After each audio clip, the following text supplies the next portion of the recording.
Assalamualaikum warahmatullahi wabarakatuh.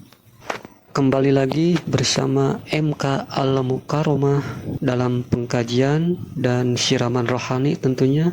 Mudah-mudahan kita dapat mengambil hikmah dan pelajaran dari pengkajian sebelumnya, yaitu di dalam video-video sebelumnya sudah banyak sekali yang kita kaji tentang kehidupan dan juga tentang agama dan juga tentang keyakinan kepada Allah, yang mana pengkajian ataupun siraman rohani itu agar kita dapat meningkatkan keimanan dan juga ketakwaan kepada Allah Subhanahu wa taala tentunya. Dan di dalam video ini mari kita mengkaji ataupun mendengarkan siraman rohani. Insya Allah akan dijelaskan di dalam video ini, yaitu mengenai tentang jaminan Allah Subhanahu wa taala kepada hambanya. Jaminan tersebut meliputi kehidupan sehari-hari kita tentunya, yang berhubungan dengan rezeki dan lain sebagainya. Mudah-mudahan kita dapat memahami dan mengambil makna dari pengkajian ini.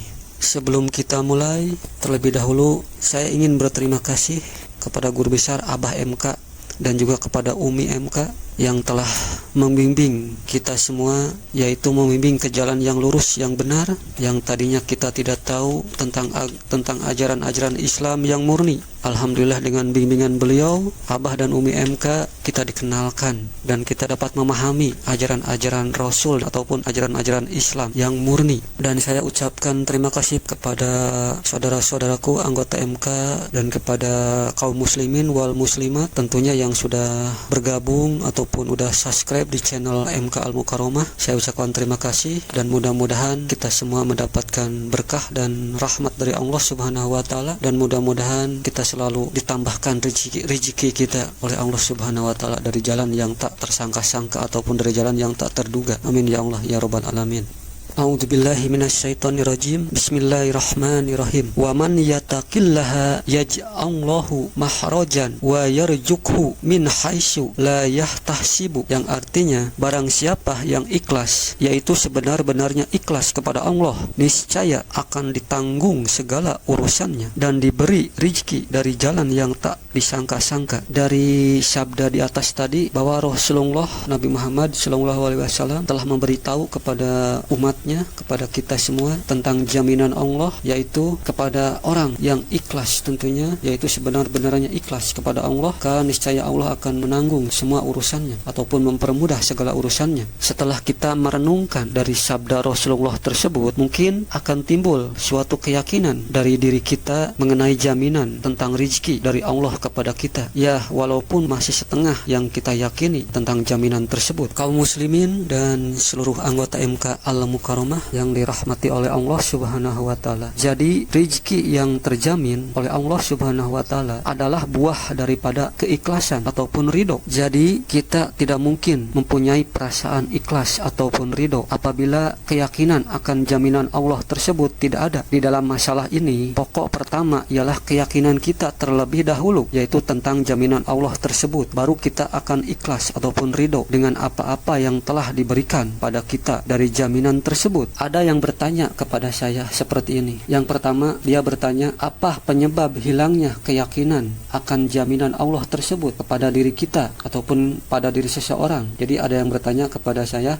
tentang apa penyebab hilangnya keyakinan akan jaminan Allah tersebut pada diri seseorang. Lalu pertanyaan kedua, dan bagaimana caranya agar timbul suatu keyakinan pada diri kita akan jaminan Allah tersebut. Dari dua pertanyaan itu mungkin mewakili pertanyaan-pertanyaan kita semua, dan mari kita bahas ataupun kita kaji dari dua pertanyaan tadi. Mudah-mudahan kita dapat mengambil hikmahnya.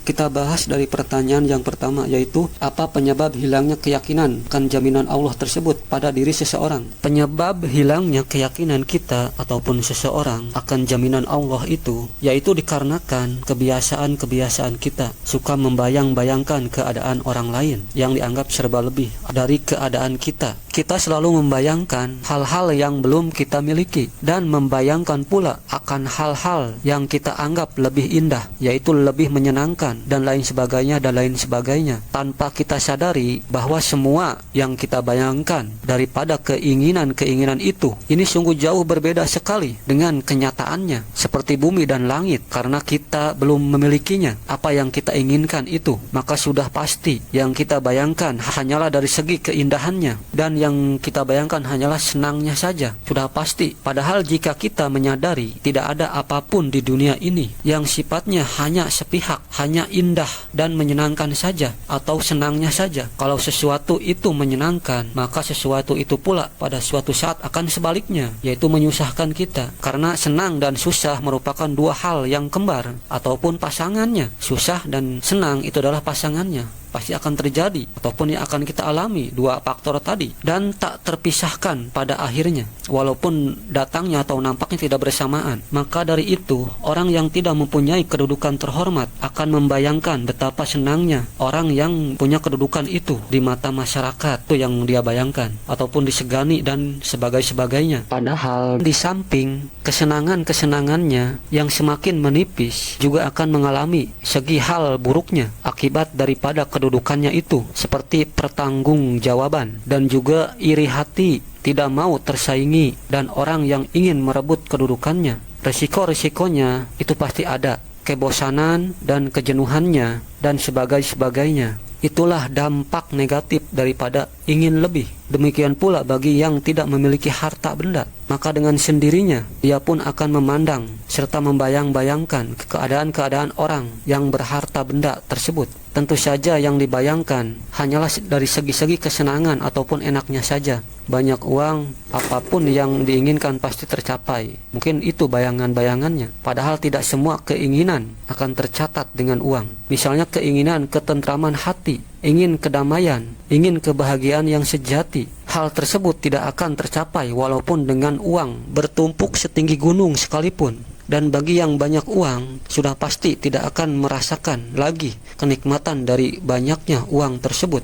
Walaupun orang yang banyak uang masih dapat merasakan kenikmatan itu, tetapi makin lama semakin menipis. Dan sebaliknya, gangguan-gangguan yang ditimbulkan karena banyaknya terasa setiap hari, setiap saat, dan setiap detik, itu sudah pasti. Ya, tiada bedanya dengan memiliki simpanan seorang wanita yang banyak sekali. Takut direbut oranglah, dihianatilah, dan takut tidak bisa menikmati kesenangan-kesenangan tersebut. Dan kalau sudah demikian halnya, maka terjadilah apa yang dinamakan pengkhianatan batin, yaitu terpikat oleh apa-apa yang dimilikinya. Maka bila sudah demikian jadinya, tentu akan terjadi saling curiga-mencurigai serta hilangnya keyakinan dan kepercayaan pada dirinya lagi. Apa jadinya kalau manusia sudah tidak percaya akan dirinya lagi, dan yang sudah pasti dia tidak akan percaya dan yakin lagi kepada yang menciptakannya, yaitu Allah. Jadi kesimpulannya daripada pertanyaan yang pertama itu, yakni mengenai hilangnya keyakinan pada seseorang akan jaminan Allah itu disebabkan oleh kesibukannya yang membayangkan hal-hal yang di luar dirinya, selalu memandang keluar dan tidak memandang ke dalam. Otomatis dengan kesibukannya itu orang akan hilang kewaspadaan batinnya ataupun lengah, yang akhirnya dengan tanpa disadarinya nafsu iblis pun masuk ke dalam batinnya itu, yang kemudian si nafsu tersebut membisikkan kata-kata halus yang indah dan menyenangkan dari diri. Bisikan itu pun akhirnya menimbulkan suatu penilaian-penilaian yang dari segi indah dan kesenangan saja, dan segi-segi buruknya ataupun sulitnya dihilangkan saja. Maka timbul lagi dalam batinnya, yakni apa yang dinamakan tidak mau menerima kenyataan, dan akhirnya bisikan-bisikan itu pun membangkitkan gairah untuk mendapatkan uang dengan segala cara, dan dari ingin tercapai dalam hal apa saja, yang kemudian pada akhirnya yang sifatnya di luar dirinya, yakni membanding-bandingkan keadaannya dengan keadaan orang lain. Maka bila perasaan kita sudah demikian, bila mana datang suatu rizki yang besar kepadanya tanpa terduga-duga olehnya, maka si orang tersebutlah yang memberikan uang kepadanya itu, ia anggap sebagai dewa penolong. Ya, karena dengan pertolongan orang tersebutlah maka segala keinginan ataupun penilaian ataupun membanding-bandingkan yang selama ini dia rasakan atau dia harapkan atau dia bayangkan, tiba-tiba semuanya itu terkabul karena orang tersebut, dan tidak akan terlihat terlintas sama sekali oleh dia bahwa rezeki tersebut asalnya dari Allah dengan perantara manusia itu juga, ya sudah pasti dia tidak mau tahu lagi ataupun tidak peduli lagi tentang Allah dari siapa dan kemana. Pokoknya yang penting ada, dan yang penting lagi apa-apa yang disebabkan menurutnya dia mendapatkan uang tersebut dari manusia, bukan dari Allah, yaitu dari tangan manusia bukan dari tangan Allah. Itulah apa yang dinamakan kesesatan yang nyata, buah daripada khayalan yang indah dan menyenangkan, yang akhirnya menjerumuskan ke lembah kesesatan yang lebih dalam, yakni musyrik kepada Allah. Sangat disayangkan sekali, awalnya sudah musyrik sir, bukannya dia lebih waspada batin sendiri, malah waspada pada diri orang lain ataupun orang luar. Itulah hasilnya sejatinya musyrik, yaitu musyrik jat ataupun musyrik kepada Allah. Na'udzubillahi min dzalik. Akibat apa itu semua? Akibat ingin lebih dari yang ada atau dari yang kita miliki. Dunia boleh kita ambil, tapi sekedarnya saja, jangan berlebihan. Sebab kalau berlebihan tentu kita akan kekenyangan. Sudah pasti dalam kekenyangan tersebut tidak ada rasa kenikmatannya, yang ada hanyalah penyesalan. Dari seorang penyair berkata, adgostu naumin au kajhilin innal labiba bimitsliha la yuhda'u, yang artinya dunia itu seolah-olah sebagai mimpi di waktu tidur atau seperti bayangan, sebentar saja akan hilang. Kaum muslimin dan seluruh anggota MK Al-Mukarramah yang dirahmati oleh Allah Subhanahu wa taala, salah satu cara untuk menghindarkan dari hal-hal tersebut di atas tadi, seperti selalu membanding-bandingkan diri kita dengan orang lain, dan juga selalu menilai orang lain mempunyai sifat iri dan lain sebagainya, dan juga kita ingin mendapatkannya kembali keyakinan, yaitu keyakinan kita akan hilangnya tentang jaminan Allah itu, serta ingin mendapatkannya kembali, yaitu keyakinan kita yang telah hilang, yaitu akan jaminan Allah itu. Maka dalam hal ini hanya kebijaksanaanlah yang harus kita punyai, sebab dikarenakan kebijaksanaan tersebut maka pengejaran dalam kesenangan dapat kita kendalikan, akan bisa kita kendalikan, yaitu dengan kebijaksanaan. Dan dengan sendirinya dalam diri kita tidak akan menginginkan kepada hal-hal yang belum dimilikinya ataupun yang belum kita miliki. Maka dalam hal ini bukan berarti kita menolak kesenangan yang ada, sebab kesenangan hidup pun merupakan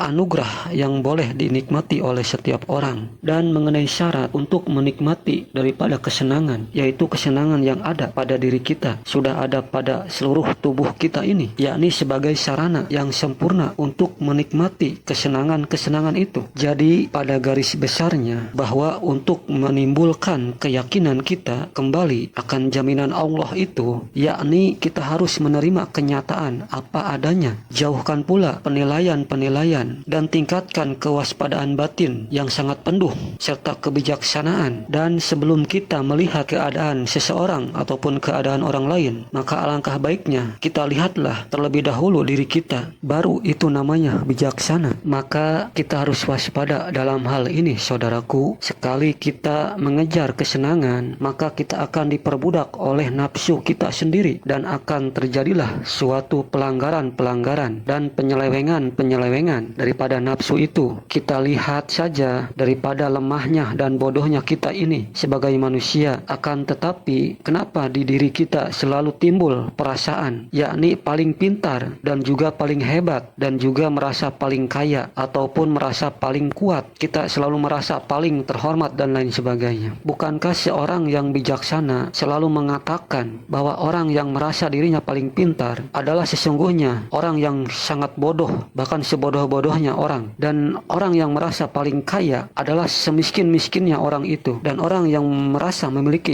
ilmu, bukankah orang tersebut orang yang bodoh, tidak memiliki ilmu? Karena sejatinya orang yang berilmu ataupun sesungguhnya orang yang berilmu adalah orang yang tidak pernah membutuhkan akan ilmunya ataupun tidak akan menunjukkannya. Dan juga sejatinya orang yang kaya adalah orang yang tidak pernah butuh dengan kekayaannya ataupun tidak mau menunjukkannya, karena dia sadar bahwa semuanya itu adalah milik Allah. Suatu saat kekayaan, ilmu ilmunya itu akan diambil oleh Allah nanti. Seperti dalam firman Allah mengatakan, Bismillahirrahmanirrahim, Inna aradnal amannata alas samawati wal ardi wal jibali fa'abaina an yahmilnaha wa asfaqna minha wa hamallaha insanu innahu kana zaluman jahulan. Yang artinya, sesungguhnya kami telah mengemukakan amanat, yaitu tugas-tugas dalam keagamaan, kepada langit dan bumi dan gunung-gunung, maka semuanya enggan ataupun menolak untuk memikul amanat itu, dan mereka khawatir akan mengkhianatinya, yaitu mengkhianati Allah, dan dititipkanlah amanat itu kepada manusia. Sesungguhnya manusia itu amat zalim dan amat bodoh. Dan jika kita lihat arti daripada firman Allah itu mengenai amanat ataupun tugas yang diberikan Allah kepada langit dan bumi serta gunung-gunung, akan tetapi mereka menolaknya. Kenapa demikian mereka menolaknya? Sebab mereka, langit dan bumi serta gunung-gunung, takut akan mendurhakai Allah di kemudian hari nantinya, dan akhirnya manusialah yang menyanggupinya, yakni Nabi Adam alaihissalam beserta anak cucunya, yakni tugas-tugas dalam menjalani keagamaan ataupun agama Islam. Akan tetapi agama tersebut, yaitu agama Islam, belum mencapai taraf kesempurnaannya, dan hanya di zaman Nabi Muhammad saja barulah kita mengenal kesempurnaan daripada agama Islam tersebut. Maka apa-apa yang dikhawatirkan atau ditakutkan oleh langit dan bumi serta gunung-gunung, yakni takut mendurhakai Allah, dan terjadilah semua itu menjadi kenyataan yang akhirnya di mana Nabi Adam alaihissalam mendurhakai Allah ataupun melanggar larangan Allah. Memang kita tahu Nabi Adam alaihissalam mendurhakai Allah dikarenakan ulah si nafsu. Maka daripada nafsu tersebut akhirnya terjadilah apa yang dinamakan penonjolan diri ataupun merasa paling aku, paling bisa segalanya. Penonjolan diri merupakan segala yang nampak dalam kehidupan kita pada umumnya. Penonjolan diri ini pun bersemi karena keadaan, karena cara hidup daripada bermasyarakat, ataupun sudah menjadi tradisi dari masyarakat itu sendiri. Dari semenjak kecil kita sudah dijejali nilai-nilai tata susila. Dari sekolah TK pun kita tetap diajarkan nilai-nilai tersebut, yakni dalam bentuk angka, sedangkan di rumah mendapatkan pujian-pujian dan celaan-celaan bagi yang dianggap baik dan buruk. Bahkan di dalam pergaulan sehari-hari, nilai-nilai ini pun sangat menentukan kedudukan seseorang. Misalnya di dalam olahraga, perlombaan-perlombaan, maka akan bermunculan yaitu juara, para juara. Maka daripada kehidupan kita ini sebenarnya menjadi budak-budak daripada nilai-nilai tersebut. Kita hidup mengejar nilai-nilai, sehingga dalam olahraga sekalipun yang dipentingkan adalah mengejar nilainya dan bukan manfaatnya daripada olahraga itu, yaitu bagi kesehatan tubuh kita. Dan dikarenakan sejak kecil kehidupan manusia tidak terlepas daripada nilai-nilai, maka agaknya sudah kita anggap wajar kalau kita selalu berusaha untuk menonjolkan diri. Dan kalau kita tidak menonjolkan diri, tentu kita akan merasa rendah diri, atau merasa paling rendah, atau merasa dihina dan merasa tidak diperhatikan. Karena sejak kecil kita telah diperkenalkan dengan pujian dan celaan, maka sejak kecil pula kita berusaha untuk menonjolkan diri dan untuk menarik perhatian orang lain,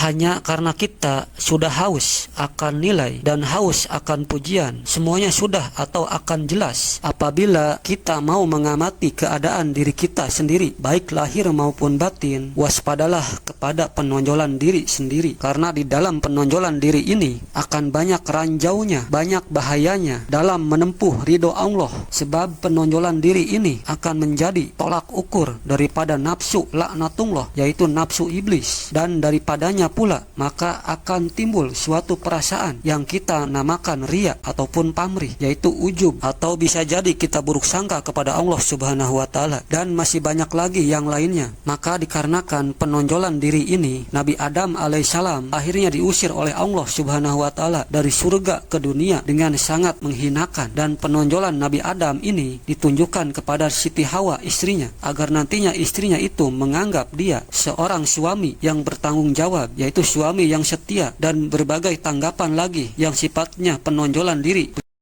Jadi kesimpulannya, penonjolan diri ataupun diri kita merasa paling benar, paling pintar, ataupun paling tinggi daripada orang lain. Jadi penonjolan diri bisa disebut juga sebagai sifat sombong yang ada pada diri kita. Maka berhati-hatilah, karena sifat sombong inilah yang nanti akan menjerumuskan kita ke dalam nafsu laknatullah, yaitu nafsu yang dilaknat oleh Allah. Karena dengan kesombongan iblis pun dilaknat oleh Allah Subhanahu wa taala, yakni ketika penciptaan Nabi Adam alaihissalam diceritakan iblis yang benar-benar taat kepada Allah beribadah, bahkan iblis mendapat julukan sebagai imamnya para malaikat karena saking taatnya ibadah kepada Allah. Tapi dengan kesombongannya, waktu itu iblis tidak mau memberikan sujud penghormatan kepada Nabi Adam atas perintah Allah. Karena kesombongannya iblis tidak mau, dan akhirnya mendapatkan kutukan dari Allah Subhanahu wa taala, yaitu mendapatkan murka sebagai makhluk yang dikutuk oleh Allah Subhanahu wa taala. Na'udzubillahi min dalik. Itu karena disebabkan kesombongan yang ada pada diri iblis tersebut. Maka dari itu, kita sebagai manusia harus lebih berhati-hati, karena kesombongan yang ada pada diri kita yang tentunya meliputi di dalam kehidupan kita sehari-hari itu rawan sekali sering kita lakukan. Kaum muslimin dan seluruh anggota MK Al-Mukarramah yang berbahagia, mungkin pengkajian di dalam video ini cukup sampai di sini. Terima kasih yang sudah menonton sampai akhir. Di video berikutnya insya Allah kita akan membahas asal muasal ataupun asal mulanya iblis.